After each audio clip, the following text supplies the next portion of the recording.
पोरांना ही विनंती आहे, केवळ गुन्हेगारी करणं, मारझोड करणं, दहशत पसरविण्यानं माणूस मोठं होत नाही. ही गोष्ट आवर्जून लक्षात घ्या. डॉक्टर बाबासाहेब आंबेडकरांनी कोणालाच हात लावला नाही, कोणाला शिवी दिली नाही, कोणाला सापट मारली नाही. बुद्धिमत्तेच्या भरोशावर आणि समाजाच्या उन्नतीवर आज समाजानं हृदयात त्या माणसाला स्थान दिले. कळलं का? छत्रपती शिवाजी महाराजांचं वैर कुठल्या धर्माच्या विरोधात नव्हतं. कळलं का? सामान्य लोकांचा जो प्रश्न आहे, सामान्य लोकांची जी दशा आहे, सामान्य लोकांचं जे संकट आहे, ते माझं समजून त्याच्यावर काय करायचंय, मला मात करायचे, हा दृष्टिकोन छत्रपती शिवाजी महाराजांचा होता. म्हणून महाराष्ट्राच्या कानाकोपऱ्यात चौकामध्ये राजे, चेहऱ्यावर तेज आहे, लखलखती तलवार आहे, तिथं उभे आहेत, हृदयात उभे, चौकात देखील उभे आहेत. काय वाटलं असेल त्यांना? याच्यासाठी केला होता अट्टहास, याच्यासाठी केले होते युद्ध, यासाठी जपला होता महाराष्ट्र, यासाठी जपला होता देश. काय वाटत असेल भगतसिंगांना?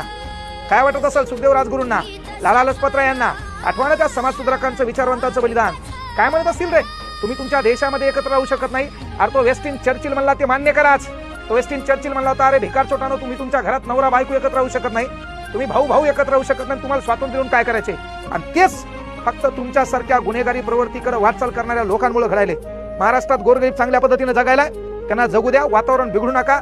आणि वातावरण बिघडणारे जे असतील पोलीस यंत्रणेला विचार, एक विनंती आहे, खरंच कठोर पाऊल उचला. आज तुमची गरज आहे.